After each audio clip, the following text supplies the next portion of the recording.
I'm David Tunick, president of the IFPDA, and we're now in our second week of Print Month. The IFPDA is very proud today to bring you Print Study Day, presented by the Metropolitan Museum of Art, New Insights in Print Studies from the Late Gothic to Van Gogh. This is a particular pleasure for me, both personally and professionally, because it is the 6th year of collaboration between the IFPDA and the Met, where I worked very early in my career on Dürer and Rembrandt under the remarkable John McKendry and that Dean of Print Curators, Hyatt Mayer. It was about 15 years later in the 80s that Nadine Orenstein and I first came to know one another in a seminar that met at my gallery under the direction of the great 17th century Dutch scholar and curator, Egbert Haverkamp Begeman. It was that seminar that I believe Nadine credits as introducing her to prints. The topic was Dutch Mannerist engravings, and she was as much a star then as a graduate student as she is now. We are all fortunate to have her as our moderator of this extremely impressive panel that she's brought together for us today. I've had the pleasure of introducing Nadine many times over the years, but this time I asked her to send me an up-to-date CV. It came in and it is 15 pages long, listing her extraordinary credits from impressive degrees, honors, awards, and fellowships to books and catalog raisonnés essential to those of us in this field, as well as a formidable compendium of scholarly articles, book reviews, and public exhibitions, including the Renaissance of Etching in 2019, and my other favorite, The Mysterious Landscapes of Hercules Sagers in 2016-17. Both were revelatory, enlightening, and changed the way we look at and regard old master prints.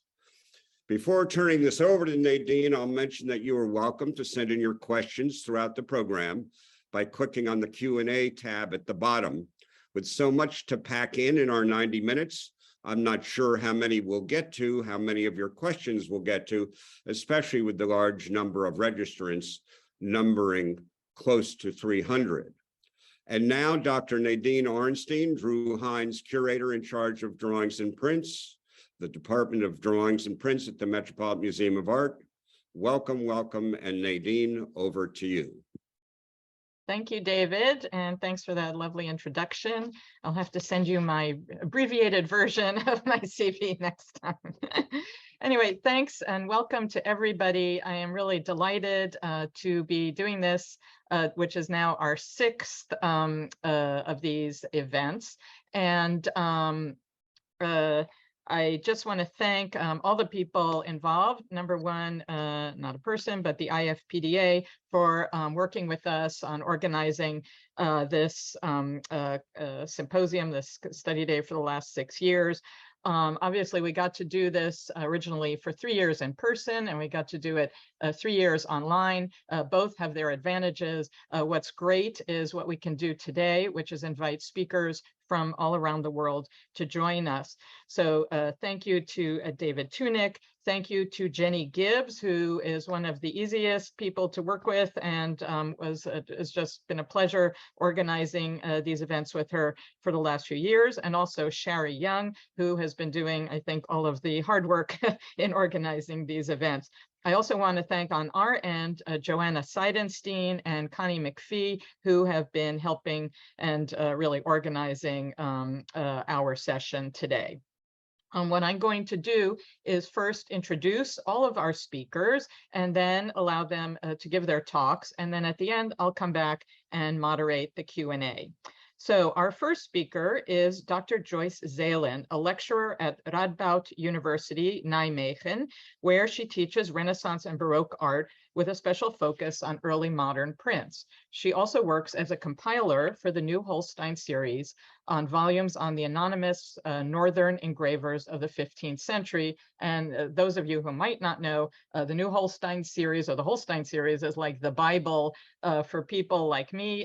It goes through every printmaker, Netherlandish, Dutch and Flemish, and German printmaker alphabetically, and lists all of the prints that they made and all of the states. And it's really a fantastic publication.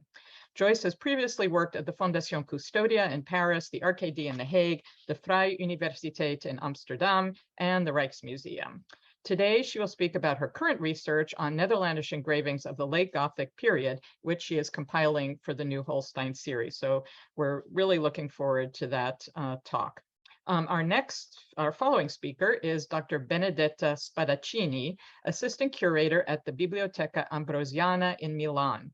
In 2019, she curated the exhibition Leonardo da Vinci and His Legacy, The Artists and the Techniques. That same year, she co-curated Master Pupil Follower, 16th to 18th century Italian works on paper at the Georgia Museum of Arts in Athens, Georgia. Benedetta was recently awarded a Getty Paper Project grant to carry out a project entitled the Gori Panilini Collection, A History of People and Prints in Siena. And in March, she was invited to be the Bernard Schultz Endowed Lecturer in Art History at West Virginia University. Her presentation today focuses on prints produced in imitation of drawings in the 18th century. And then our third and final presenter today is my colleague here at the Met, Dr. Ashley Dunn, who is Associate Curator here in the Department of Drawings and Prints at the Metropolitan Museum. She earned her PhD in art history from Northwestern University with a dissertation focused on etching as a medium for representing modernizing Paris. At the Met, Ashley is responsible for our vast holdings of 19th century French drawings, prints, and illustrated books. Her exhibition projects include the 2017 show Rodin at the Met, the 2018 exhibition devoted to drawing, the Karen B. Cohen collection of Eugène Delacroix, and she's currently working on an exhibition coming up a year from now on Manet and Degas. Today, she will tell us about some newly acquired lithographs by Van Gogh that just entered our collection about a year ago. So I will hand it over now to our first speaker, Dr. Joyce Zelen. Okay, let me start by sharing my screen. Good afternoon, everyone, and thank you, Nadine and colleagues, for the invitation to speak about my project here today, my research project for the New Holstein series on the first engravings ever made in Germany and the Low Countries by anonymous printmakers. As Nadine said, for any curator, art dealer, or researcher dealing with early modern Dutch, Flemish, or German prints, the name Holstein will definitely ring a bell. Friedrich Wilhelm Holstein, a German dealer in prints and drawings working in Berlin before World War II, was famous among dealers and collectors for his notes on prints. And after many requests from colleagues, Holstein decided to publish these notes in two series. Holstein's Dutch and Flemish etchings, engravings, and woodcuts that started in 1949, and Holstein's German engravings, etchings, and woodcuts, of which the first volume appeared in 1954, both published in Amsterdam by publisher Menno Hertzberger. Upon Holstein's death in 1957, 14 volumes had appeared in the Dutch and Flemish series and 5 in the German. It had been the start of a great project, an important set of reference works that give an alphabetical overview of all the well-known and lesser-known printmakers from these regions and all their known prints, more complete than all the overviews published before and in part illustrated. Thankfully, after several years of silence, employees at the Rijksmuseum in Amsterdam resumed work on the series in 1964, which resulted in many more volumes that continued in alphabetical order.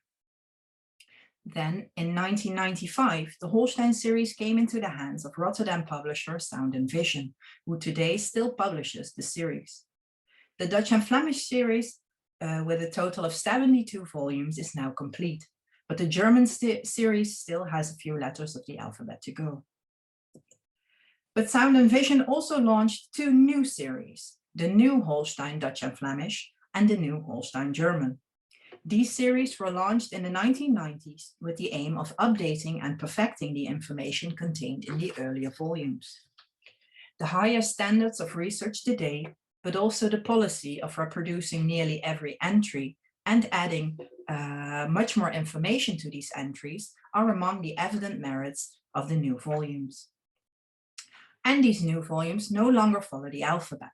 Instead, volumes or sets of volumes are devoted to artists and publishers where there was a great demand for a new up-to-date overview, such as for Hendrik Goltzius, Hans Bol, Rembrandt, Lucas van Leyden, or for example, the entire Diode dynasty. Now for my project for the New Holstein series, I am focused on the first engravings ever made in both Germany and the Low Countries by anonymous printmakers.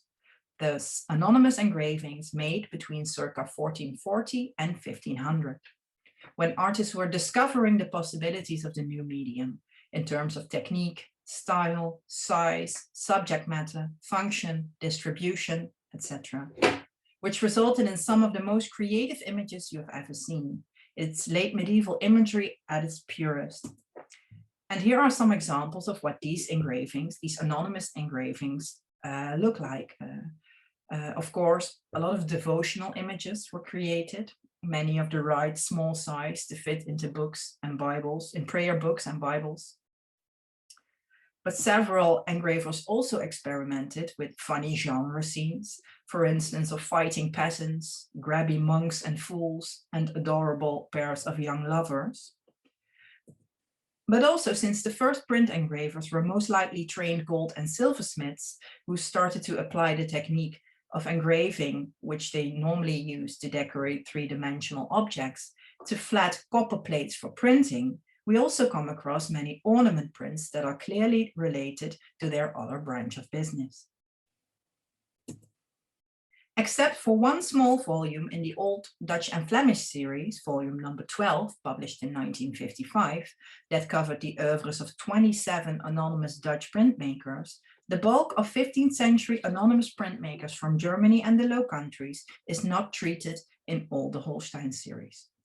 Their famous 15th century colleagues who are known by name, such as Martin and Ludwig Schongauer and Israel van Mechnum, are represented in the series. Of course, the anonymity of their makers makes it much more difficult to trace these prints and to reconstruct a context for them. But if for this reason we were to focus only on prints of the engravers known by name, we would get an extraordinarily distorted picture of the true richness of late medieval printmaking. Especially since the number of northern engravers from the 15th century that we know by name can be counted on 3 hands, while the number of anonymous engravers who are collectively responsible for over 2,500 different engravings far exceeds 100. It is this group of anonymous engravers and their prints of which I am creating an up-to-date and for the first time fully illustrated overview, to complement the already existing volumes within the Holstein series on their 15th century colleagues known by name. And these anonymous engravers are mostly known by invented names, so-called Noodnamen in German, or contingency names, which are often based on a striking element in the attributed oeuvre, like the master of the banderols, whose prints feature a lot of banderols, as you can see here. Or they are based on a printmaker's most famous work, like, for example, the master of the Berlin Passion and the master of the Boccaccio illustrations. But other anonymous engravers did sign their prints, and they did so with a monogram, to which we cannot link any name with certainty. The most famous monogram of all is, of course, the AD monogram of Albrecht Dürer. In that case, we know the name that goes with the monogram. Here you get an impression of some of the monograms that appear on 15th century engravings, to which we cannot attach a name today. Since it is fairly impossible to determine whether an anonymous engraving was made in Germany or the Low Countries, given the often strong similarities in style and form and the lack of information about their makers, it was decided to combine the total of anonymous prints in one set, making it the biggest and perhaps the most complicated project for the Holstein series to date. But luckily, I didn't have to start from scratch. Max Leers, director of the Kupferstichkabinet in Dresden from 1896 to 1924, devoted his life to the study of 15th century northern prints. Between 1908 and 1934, his vast research on early northern engraving appeared in 9 thick volumes entitled Geschichte und kritischer Katalog des deutsche, niederländische und französische Kupferstichs im 15. Jahrhundert. which remains today as the standard work on 15th century anonymous northern prints, but was unfortunately only illustrated to a very small extent. After spending almost 50 years of his life working with these prints, there is no denying the fact that Leers had developed a real eye for this material. For example, it only happens sporadically that Leers was mistaken about copies versus originals. In 99% of the time, he was right, even in complicated cases like with the oeuvre of monogrammist A.G., for instance. As in the case here, with A.G.'s entry into Jerusalem, of which you see on the left an impression of the first state of this print. In case of the print on the right, many will have thought they were dealing with a copy because of the differences and poor execution of the print. But Leers realized already 100 years ago that A.G.'s copperplate had come into the hands of a new printmaker who heavily retouched the copperplate and provided it with his own monogram in the lower right corner. So here on the right, we are not looking at a copy, but technically at a later state of the same print. But despite the fact that Leers's work is still extremely good, we can really add and improve on his work a century later. For instance, there is much to be gained in terms of surviving impressions and their current whereabouts. A century ago, when Leers conducted his research, these early prints were scattered across some 200 different collections, museums, city archives, university and city libraries, monasteries, church treasuries, and private collections of wealthy monarchs. But a lot has happened in the last 100 years that has caused impressions to move or disappear. For instance, during World War II, many of the prints were temporarily housed elsewhere, and some never returned. Also, due to bombings or fires, some of the monasteries and museum collections Leers mentioned no longer exist today. Private collections that Leers visited in his time were auctioned in the last century. Other collections have been merged. For instance, the print collection of the Vienna Hofbibliothek went to the Albertina, and the collections of the Guildhall Museum and the London Museum are now housed together at the Museum of London. Collections also sold prints of which they own 2 or more copies, so they're doublets. New prints have turned up, as well as prints that Leers for some reason had missed during his collection visits. And over the past 100 years, prints have also simply been misplaced and lost, or worse, they have been stolen. It is thus extremely necessary that we regain an up-to-date overview of the whereabouts of these rare early prints before we lose track of them completely. Also today, I can compare many more impressions of these prints in detail than Leers could, thanks to modern inventions such as the computer, the internet, and of course, digital photography. Leers, above all, relied on his notes and his impeccable memory. And here you see some of his notebooks and note cards that are still kept in Dresden. But in case of prints that he could not study in person, he was dependent on a small selection of black and white photographs that he couldn't zoom in on. Plus, in many cases, he had to rely purely on the insights of faraway curators and researchers with whom he corresponded about the prints.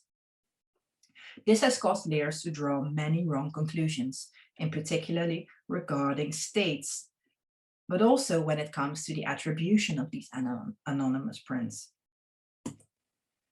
I am revisiting all the oeuvres compiled by Leers, and by careful stylistic analysis, I'm going to test all his old attributions by comparing high-resolution photographs of nearly all remaining impressions of the 2,500 different prints, and through careful analysis of the actual prints during collection visits. And here you see my setup at the study room in Darmstadt.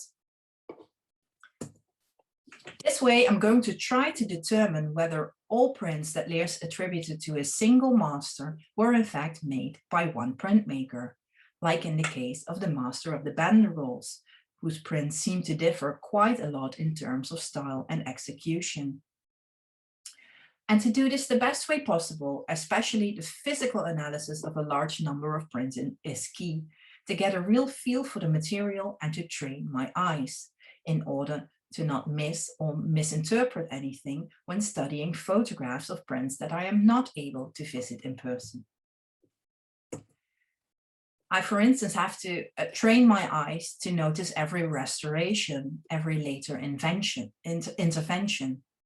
In this case, it's pretty obvious that something has happened to this print by the master IAM of Zwolle, especially since we can compare this impression to others of the same print. But you have to look closer at others, like for instance, with this unique print by the master of the Calvary, where parts along the edges were added and retouched in pen. And sometimes those retouches in pen are deceptively well done, but sometimes there is a lot of imagination involved, like here on the right, where the restorer of this print by the master of the banderoles was really creative and added a landscape on the left-hand side of the print that looks nothing like the original print. Probably because the restorer was not aware of the one other impression that remains in Berlin, the one you see here on the left. The fact that I've collected photographs of nearly every surviving impression of these anonymous prints makes that I can compare them all to the square millimeter, and that I am able to make many more discoveries, especially in terms of states, than Leers and other scholars before me. In some cases, multiple impressions of an early engraving have survived that reveal that the engraver made changes to the copper plate between different print runs. This is called a state difference. And many of these state differences went unnoticed in the past, like for this beautiful engraving attributed to monogramist H.W. The impression on the left is in the Kupferstich cabinet in Berlin, and the one on the right is in the National Gallery in Washington. And I wonder if anyone has already spotted the difference between these two impressions, but I'm guessing not, because the only detail that differs between the two is a teeny tiny detail on the right-hand side. And let me just zoom in. These two little curls are the only thing altered by the printmaker between print runs. The purpose of this alteration is not immediately clear, nor is the order in which the change has occurred. Other state differences are easier to notice and understand, like here with the entombment of monogramist BXG, where the added hatchings in the second state are more necessary additions to give some three-dimensionality, some vividness to the body of Christ and some of the other characters. Within the oeuvres that I've already examined more thoroughly, I have come across an awful lot of previously unnoticed states. For instance, with at least 11 engravings of the just mentioned monogramist BXG, I was able to identify state differences, sometimes up to 3 different states for a single print. Leers was aware of different states of only 4 of his prints. He was, for instance, unaware of any of the 3 different states of this print by BXG, a mirror image copy after The Couple of Lovers by the master of the Amsterdam cabinet. And here you see the different states from left to right. And what differs between them is that in the second state, small hatchings were added on the young man's leg and on his arm. And in the third state, additions were made mainly in the clothing and in the shadows on the ground and on the bench. Also, within the oeuvre of the just mentioned master of the Amsterdam cabinet, also known as the master of the house book, I have noticed different states in several cases that have escaped the trained eyes of my many predecessors. Something I didn't expect for several reasons, partly because this is one of the few anonymous oeuvres that has enjoyed a lot of attention from researchers since Leers. A total of 89 different dry point engravings is attributed to the master of the Amsterdam cabinet. Most of these prints have been preserved in one unique impression. Of only 21 prints, more than one impression remains. So in only 21 cases, I was able to compare multiple impressions of a print. And several different states have been identified with certainty. In the case of the bearded man with a blank shield, for instance, of which 5 impressions have survived, I managed to distinguish 3 different states. In the second stage, some hatchings were added in the pleats of his clothing and boots and in the shadow behind the shield. And again, some small lines were added in these areas in the third stage. Given the extreme rarity of the prints by the master of the Amsterdam cabinet, where 68 of the 89 prints have survived in only one single impression, and the rest mostly in 2 or 3, it is easy to imagine that in many more cases there must have been different states, that more plates were altered or retouched in order to print larger runs. Now that I have seen so clearly with the master of the Amsterdam cabinet and BXG that continuing to work on plates and retouching worn lines was a normal practice, I see it more often in other oeuvres too. It has opened my eyes to a method of working that so far has not really been associated with these early anonymous engravers. The image of these early engravers as goldsmiths who sometimes engraved a copper plate on the side, which could then serve as a model in the workshop, is definitely too narrow. For some reason, it must have been lucrative or interesting to retouch plates and make another stack of impressions. There must have been more of a market for these images than previously assumed. To conclude, I hope that the catalogs that will appear at the end of this research will be of assistance to many specialists worldwide in the analysis of 15th century prints, and that it will open new doors for research. Also for specialists from other art historical disciplines such as painting, sculpture, goldsmithing, miniature painting, etc. As for the first time, the late Gothic production of engraved and multiplied images on paper will be fully illustrated. Thank you. Okay, I'm now going to pass the torch to Benedetta. Good afternoon. Today, I would like to present an overview about this peculiar kind of prints in order to introduce some considerations of my research started more or less 10 years ago. Prints in imitation of drawings is an expression used today to indicate a category of print that appeared during the first half of the 17th century. In fact, 2 series had determined the beginning of this category, and both were commissioned by Thomas Howard, 14th Earl of Arundel. One is by the German printmaker Hendrik van der Borch the Elder, and was published between 1637 and 1638, with etchings after drawings by Parmigianino. Here you can see an example. And the other one, published in 1645 by the Bohemian printmaker Wenceslaw Oller, containing etchings after drawings by Leonardo da Vinci, and you can see the frontispiece.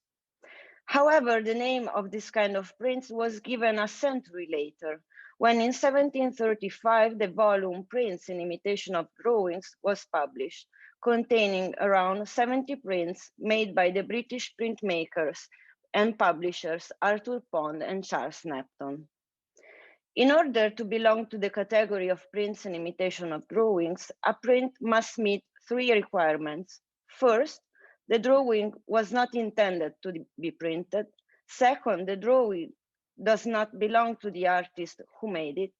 And third, the drawing must have extraordinary characteristics that would justify the owner's decision to publicize it. In addition, this kind of print was important for the education of young artists who will learn by copying the masters. As a consequence, the drawings that were imitated were mostly made by the so-called old masters, from Andrea Mantegna to Guercino. Moreover, there were some cases, which at first were very few and later many more, of prints which imitated drawings by living or recently deceased artists, because their value, according to the connoisseurs of the time, were comparable to those by the old masters.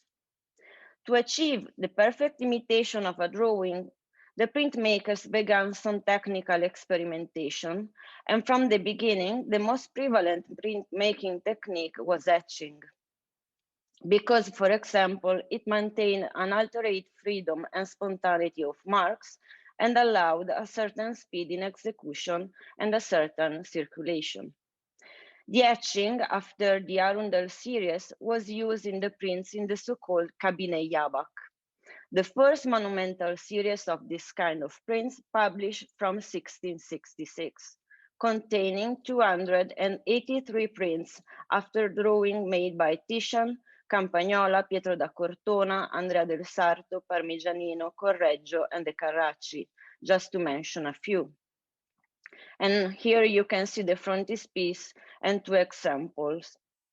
Also in this series, each of the printmakers used the etching in a very personal way, and these refined prints retain the fundamental characteristics of the original drawings. The first effort at a new technique appeared in the next century when the British printmaker Elisha Kirkconnell produced from 1722 12 prints using a technique that combined woodcut, mezzotint, and etching. You can see a print after Parmigianino. This specific combination of techniques was not influential during the following decade, even if the result is very accurate. But the idea of a mixed technique, even if it's not entirely revolutionary, eventually influenced many other printmakers. The first volume of one of the most important publications of the 18th century appeared in 1729, the so-called Cabinet Crozat. It not only had an important role in the development of this kind of print, but also, as is well known, for the history of publishing. The French collector Pierre Crozat and the French publisher and collector Pierre-Jean Mariette decided to imitate the drawings in the collection of the King Louis V, Philippe d'Orléans, and Crozat himself. Many printmakers were involved in this work, led by the French printmaker and collector Anne-Claude Philippe de Toubière Comte de Caylus, who invented a technique which combined etching to imitate the marks of the drawing and woodcut to imitate the background and the play of light and shadows. Here are a print after Maturino and one after Raphael. Earlier precedents are known, but this method became a point of reference for technical experimentation during the subsequent years in France and beyond. For example, the volume previously mentioned, Prints in Imitation of Drawings, Pond and Neptune followed the Caylus example by using etching in combination with woodcut from 2 or 3 blocks in some of their prints, as you can see here.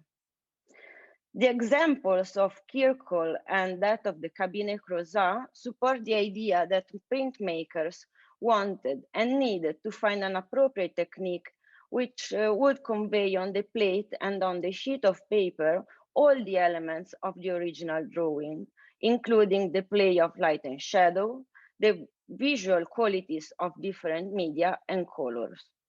This need will drive subsequent experimentation and characterize the development not only of this kind of print, but also of the entire history of printmaking. And the first Italian series of prints in imitation of drawings was made in Venice by Anton Maria Zanetti di Girolamo the Elder.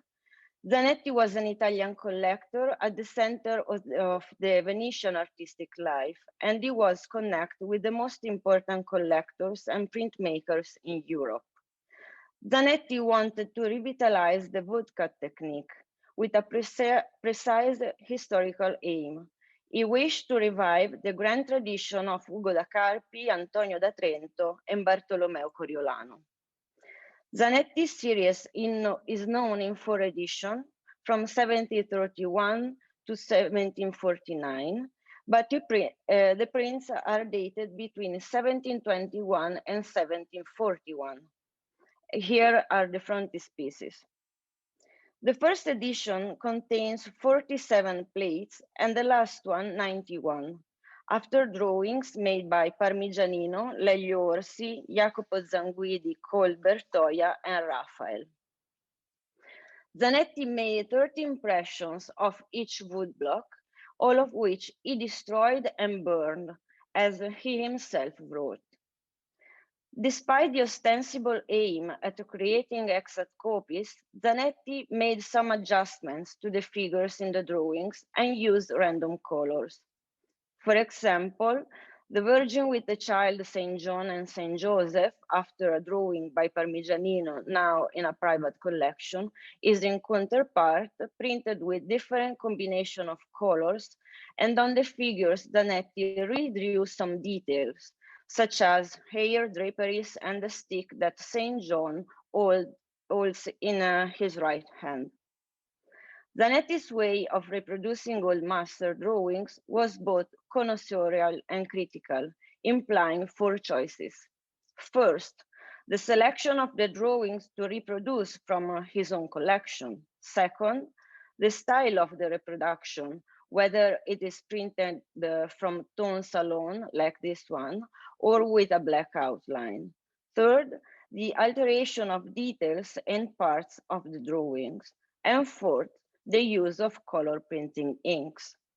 These choices produced a personal way of both reading the originals and presenting them to the viewer. The woodcut technique used by Zanetti will be adopted by very few printmakers after him. As evidence suggests, only the British printmakers John Baptist Jackson and John Skipp made woodcuts after drawings. The declining use of the woodcut technique in Italy, England, and France may be attributed to the success of different techniques, especially aquatint, as we shall see. The techniques used in Zanetti's volumes by other printmakers, on the contrary, were very well appreciated by his contemporaries and had important technical and stylistic consequences. Such is the case with Antonio Faldoni, who invented a peculiar language based on the study of the prints by Claude Mellan, which consists of long parallel marks that almost never cross each other, and where a peculiar role is given to the white of the paper, as you can see here. It is from the fifth decade of the 18th century that one can speak about some real technical innovations in the field of printmaking in general and of prints in imitation of drawings in particular. During this time, the crayon or chalk manner was invented by Jean-Charles François and Gilles de Marteau the Elder. It was immediately and largely used in France and England, while in Italy, only a few artists adopted the crayon manner. One of the first Italian printmakers to use this technique was the Venetian Innocente Alessandri, for a series dated around 1760, after drawings by Giovanni Battista Tiepolo and Giovanni Battista Piazzetta. Moreover, the Bolognese Francesco Rosaspina and Cesare Massimiliano Gini used the crayon manner in the 1780s, as did Girolamo Mantelli, a Milanese printmaker who used this technique in a series of etchings. While the other Milanese printmaker involved, Giuseppe Gerli, only used etching. Meanwhile, Francesco Bartolozzi began to use the crayon manner during his year in England, beginning in 1764. The technique that actually made a difference in the field of the imitation of drawings was the aquatint, which was advertised for the first time in 1672 by the French printmaker François-Philippe Charpentier and the Swedish Gustav Floding, even if during the last century the printmakers had already started to develop similar technique to obtain tonal effects. It is worth mentioning a series entitled Disegni della Regia Galleria di Firenze, Drawings of the Royal Gallery of Florence, published by Andrea Scacciati and Stefano Molinari in 1766. This publication contains 100 prints, and in them the corrosive action of the sulfur was used to create a shadow on the surface of the plate, while the drawing is imitated with etching, and the colors are utilized to obtain a strong visual impact. Note this in the prints after Santi di Tito and after Giorgio Vasari. The aqua tint, often used with the roulette and of course with etching, seems to be characteristic in Italy of the printmakers active in the Emilia-Romagna region, like Benigno Bossi and Clemente Nicoli, and again, Francesco Rosaspina and Cesare Massimiliano Gini. Another component important to more fully understand prints and imitation of drawings is the presence of inscriptions. Here are some different examples. According to a practice used since the Renaissance, the lower part of the print is dedicated to the name of the person involved in the production of the print. It had become common practice to first indicate on the left the name of the author of the original drawing, and as second, on the right, the name of the printmaker, while the publisher was often neglected. It was a system that, keeping in consideration the Western way of reading, implies a precise hierarchy of the roles. The first name that the observer must know is the one of the artist, and then, after a long pause, which allows the eye to go across the opposite side of the sheet, the name of the printmaker is revealed. Moreover, the area below these names is usually reserved for the name of the owner of the original drawing. It is usually a larger inscription, and it is usually placed in the center, as you can see in this print by Bartolozzi, for example. It is the only one that, in all the hundreds of prints I have studied, is missed only when the owner of the drawing is the printmaker himself, or when the prints were made to be sold bounded in a volume. It is also common to find a dedication in the lower margin, made by the collector or by the printmaker. In both cases, the subject is usually an important person who demonstrated an interest in the field of graphics. However, in the second case, when the author is a printmaker, the subject is almost always the owner of the drawing, to whom the printmaker is asking for recompense or just thanks. It seems legitimate, therefore, to say that such prints are incomplete when they do not have this system of inscriptions, a system that could be associated with the concept of paratext, used by the literary theorist Gérard Genette, which is crucial in characterizing and appreciating this kind of prints. Moreover, the inscription may not only have the purpose of allowing the observer to become acquainted with the names of the person involved, but also to accompany the sight of the observer. Nowadays, these inscriptions reveal to the scholars a great quantity of information related to the history of printmaking, the history of drawings, of taste, collecting, and of the artistic literature. For example, they allow to know the aspect of drawings that are now lost, or to recreate drawings collections that do not exist anymore. This is why these prints are important and, in my opinion, so fascinating. The end of this category of prints does not seem to have a precise date like its beginning. It was determined by different practical reasons, the invention of photography above all, as one can easily presume, but also by the changing of the cultural context, which includes the drawings market. During the first decades of the 19th century, artists, collectors, and printmakers had different needs, and the way they attempt to satisfy those needs is a different story for another time. Thank you. Thank you, Benedetta. Good afternoon, everyone. Last year, the Met had the extraordinary opportunity to acquire this group of 4 prints by Van Gogh, 3 lithographs and 1 etching, the work on the right. These are the first examples of Van Gogh's work in printmaking to enter the museum's otherwise exceptional holding of, sorry, something happened with my camera. The museum's otherwise exceptional collection of works by the artist. The prints were on view in our gallery this summer, up until yesterday, in fact, so hopefully some of you had a chance to see them in person. Today, I'm going to take advantage of this online format and the great high-res photographs of the works produced by our imaging department for us to look closely together at Van Gogh's technique. I first want to credit Schwaar van Hoyten, whose 1995 catalog, The Graphic Work of Vincent van Gogh, remains the most in-depth study of the artist's printmaking to date, and is the basis for much of what I have to present today. Van Gogh made only 10 prints in total, 9 of which were lithographs, and all of these were transfer lithographs. The transfer technique enabled the artist to draw on specially prepared paper as opposed to directly on a lithographic stone, which could be cumbersome due to its size and weight. The drawing could then be chemically transferred to the stone by the lithographer.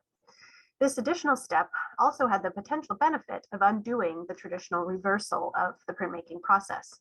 So the final print ended up in the same orientation as the original drawing. Transfer lithography gained popularity among artists in the late 19th century as a means of reproducing drawings. For Van Gogh, his early prints were intimately tied up with his drawing practice of the time. The artist's wonderful description of printmaking in an 1883 letter to his brother Theo, from which I draw my title, conveys the connection. He wrote, quote, "I've always thought printing a miracle, the kind of miracle by which a grain of wheat becomes an ear, an everyday miracle, all the greater because it's every day. One sows a single drawing on the stone and one reaps a multitude." Can you not understand that this is something I think about a great deal when I'm working and that I love it greatly? My main concern now is to ensure that the seed, the drawings themselves, improves in quality, but I have my eye constantly on the harvest, end quote. I believe this statement communicates that Van Gogh had in mind balancing two objectives: improving his drawing and an awareness of the final product, his harvest, being the lithographs. And these two are related but distinct. Today, I will focus on this print at Eternity's Gate, in order to show how Van Gogh increasingly invested in the particularities of printmaking and the technical possibilities offered by the medium of lithography. Van Gogh's involvement with and interest in printmaking predates his decision to become an artist. His first job was with the art dealer Goupil in The Hague around 1869. The French firm, which had branches throughout Europe and the US, specialized in reproductive prints, among other things, and Van Gogh started building his own collection of prints from that time. His brother Theo also went to work for Goupil, first in Brussels, then Paris. While Van Gogh was making his start as an artist in Brussels in late 1880, he sought to work for lithographers, but was unsuccessful. He expressed his desire to learn more about the process at that time. What ultimately got him started in making lithographs was information he received from Theo in the fall of 1882 about a special kind of paper that was being used for the periodical La Vie Moderne in Paris to produce prints.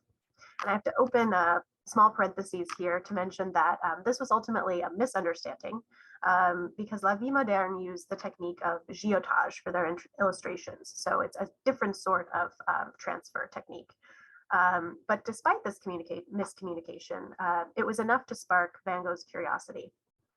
And he went almost immediately to a printer in The Hague, J. Smulders, and procured some lithographic transfer paper. Transfer lithography was not new at this point. However, technical improvements were made to it in the course of the second half of the 19th century with associated developments in giotage. In the span of a month, Van Gogh produced 6 lithographs of isolated figures. I'm showing you the group here. These are all impressions from the Van Gogh Museum, aside from the Met's impression of At Eternity's Gate. They related closely to his drawing practice of the period in which he worked on creating a stock of figure studies. He employed models from the Dutch Reformed Old Man's and Women's Home and set them in poses from everyday life, standing with a walking stick, digging, or drinking coffee.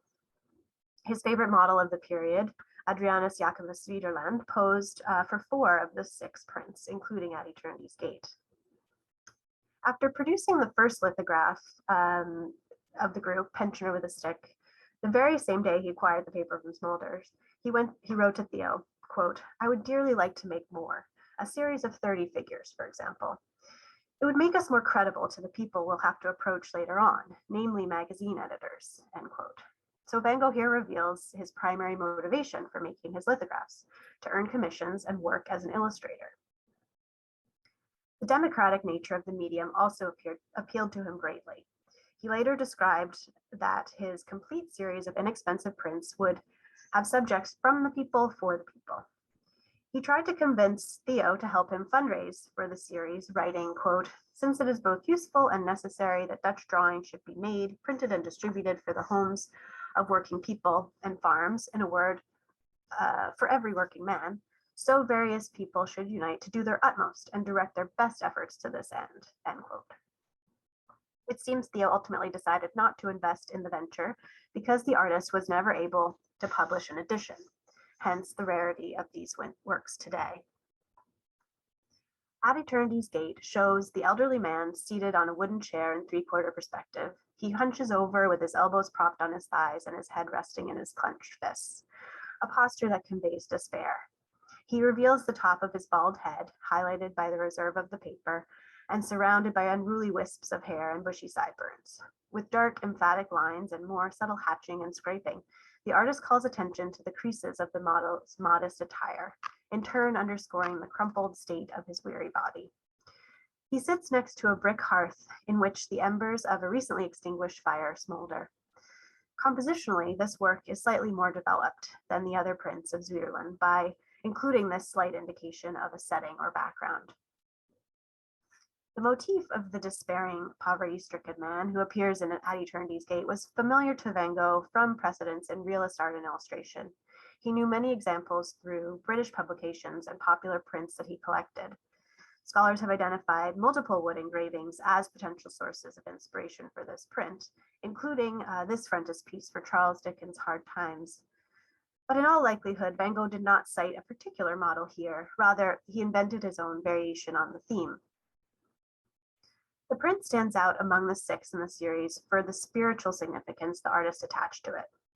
Like the illustrations that may have inspired him, the addition of a title or caption adds emotional weight to his depiction of the mournful figure. The title derives from an impression of the print in Tehran that is inscribed in the artist's hand with At Eternity's Gate, notably in English, which suggests again the British illustrated periodicals that the artist had in mind. He wrote to Theo, quote, "It seems to me that it is a painter's duty to try to put an idea in his work. In this print, I have tried to express, although I cannot put it as beautifully or as strikingly as it is in reality, of which this is just a weak reflection in a dark mirror, what I believe to be one of the strongest proofs of the existence of quelque chose là-haut, something up there, that me I believed in. That is to say, the existence of a God and an eternity, certainly in the inexpressibly moving quality that there can be in the expression of a little old man like this, perhaps without him even being aware of it, when he sits so quietly in the corner by his hearth. Also something grand, something noble, that cannot be intended for the worms," end quote. In addition to the meaning Van Gogh instilled in the print, his correspondence with his brother records a number of details about his process in making this his 5th lithograph. On November 24th, he wrote to Theo, quote, "Today and yesterday I drew 2 figures of an old man sitting with his elbows on his knees and head in his hands. I may make a lithograph of it. How beautiful an old workman like that is with his patched bombazine clothes and bald head," end quote. There are 2 known drawings directly related to the lithograph. The preliminary sketch was only just rediscovered in a private collection in the Netherlands. Another, more directly preparatory drawing titled Worn Out in the collection of the Van Gogh Museum shows evidence of squaring, which the artist used to transfer his design to the transfer paper. Van Gogh complained about the expense of the transfer paper, hence his very careful preparation of the lithographs. Comparison with the drawing offers a good opportunity to see what the lithographic technique brings to the work. There are clear similarities in the graphic approach, which combines bold contour lines with relatively simple hatching. But in the lithograph, he also used a darker liquid touche or ink to accentuate the contours.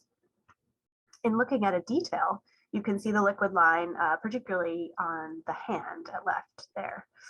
The lithography technique also enabled scraping to create highlights, which you can see in the whiskers of the beard on the right. So the means of achieving variation of tone, the shading and the highlights in the print is much more technically complex than in the related drawings. On the 27th of November, Van Gogh reported that the printers transferred the image to the stone as he looked on. Although this was the 5th lithograph he made, it was the first time he observed the whole process.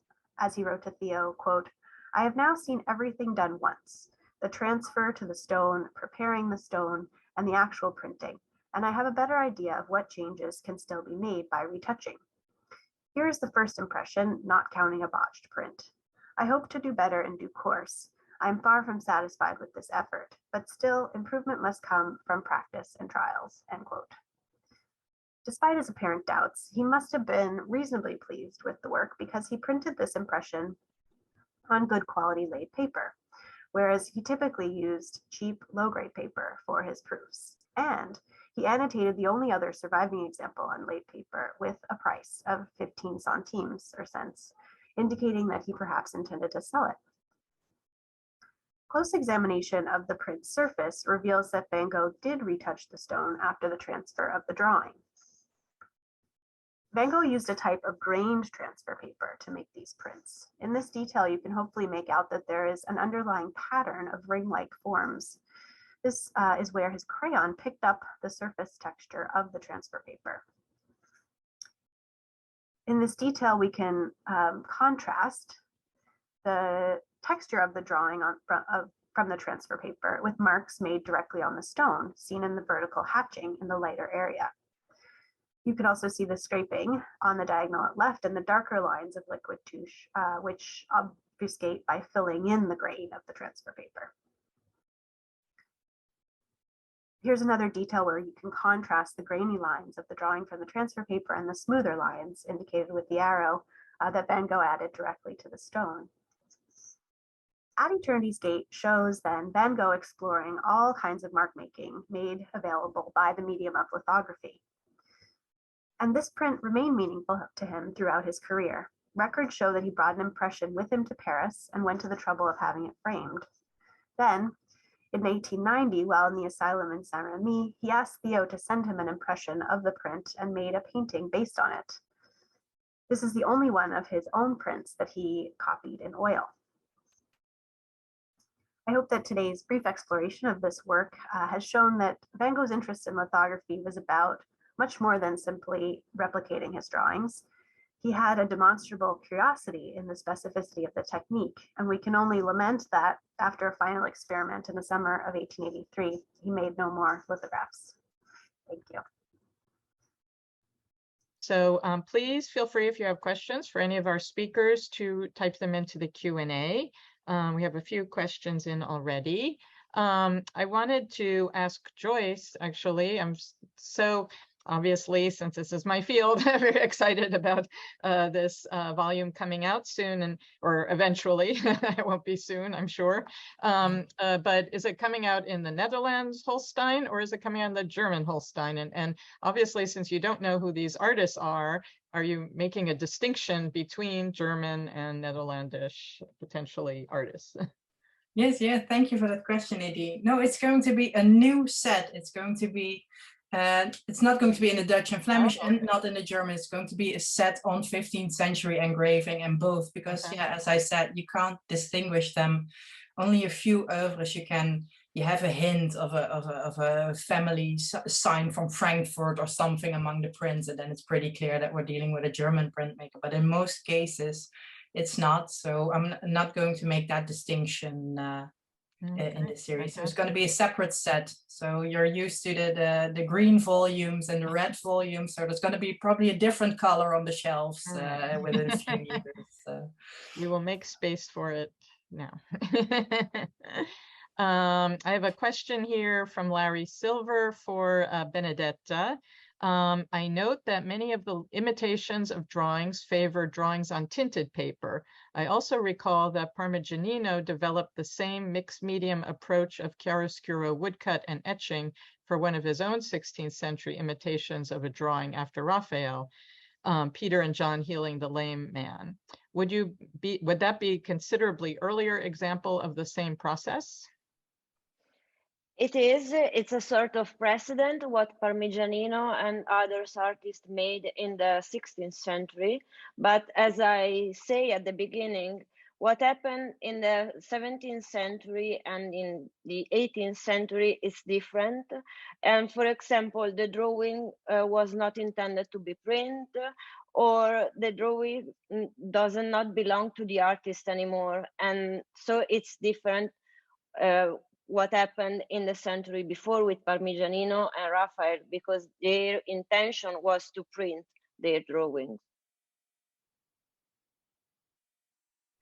I actually have a question for you.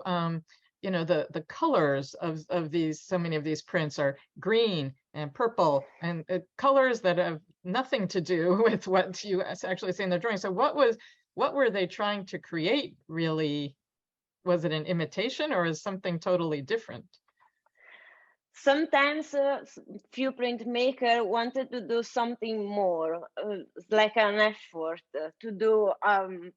You have to imagine this print bounded in volume, and so they have a very strong visual impact on the viewer.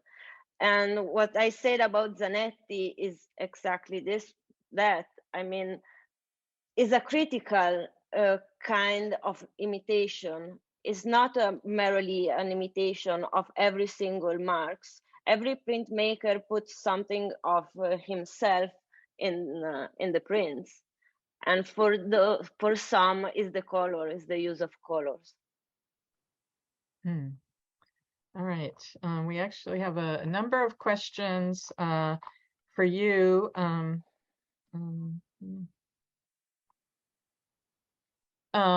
About the technique of, I know you didn't want to answer this because you were worried about your Italian being able to handle this in English, but several people now have asked about the crayon manner technique and wondered how did they actually copy the drawings for reproductive prints? Did they kind of use tracing paper and then transfer a line to line, or do you know?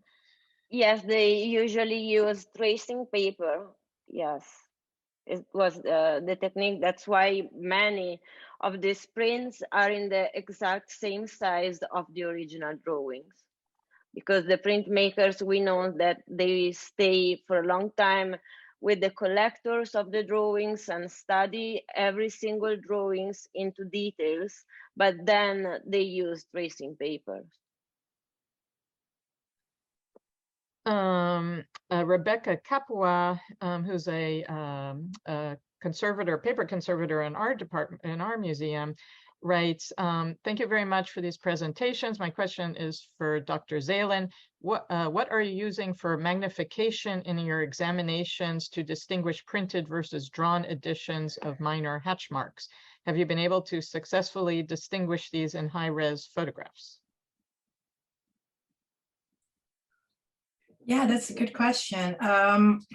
Well, as I said, I've been mainly going through actual collections, visiting them and going through them physically. And when I'm looking at prints, then you often see there's a slight difference in color of the ink that is used for printing and the ink used for drawing these retouches. So based on color, you can often already see it, but in trickier cases, I just use I think everyone in our field has that little magnifier that magnifies up to 15 times or something, and the light. In some cases, at some collections, print restorers or paper restorers have also been so kind to help me look at some prints where I was in doubt. So, and they had all these fancy lights to look at prints, and then it often became clear that there was some alteration going on. Now I distinguish this in photographs. Well, once you've noticed what the bits and pieces are that are most often altered, it's most often around the edges, and often Leers also, because he visited a lot of the German collections himself. He also made notes with all of the prints that he thought something was going on with. So he often noted it when a print was restored. And once you have that hint found in the literature or in an online catalog, for instance, then yeah, you really see it also in the pictures. But then in all the cases where I'm in doubt, I'm emailing curators, faraway curators. It's the same way Leers did 100 years ago, and I'm trusting all of you out there to help me spot all those restorations. I hope this answers your question, Rebecca. Great, and I hope your glasses aren't much thicker than they are now once you're finished with this project. For Ashley, how many types of transfer papers were available in the period, and how greatly did they differ from one another? Do you know that? Do you think Van Gogh particularly favored the grainy appearance of the type that he used? Well, there, to my knowledge, were two kinds of transfer paper for lithography. One was this grained type, and the other was a smooth type. And Van Gogh used both. So for the group of 6 that he made first, he used the grain kind, which, to be honest, I think was just to do with what was available to him immediately from the printer, J. Smulders. And he then must have been curious to try the smooth kind. And those prints, the two that were at the center of the group of 4 that I showed at the beginning that we also acquired were the 2 that he made in the summer of 1883. And those were on the smooth kind of transfer paper. And for those, rather than using a crayon, he used a pen and ink. So it's it has a different overall effect. Okay. Joyce, since some of the same monographs cover a variety of styles, I think they mean maybe monogrammists, could these be works that are made by different people under the same workshop name, or is that not something that happened?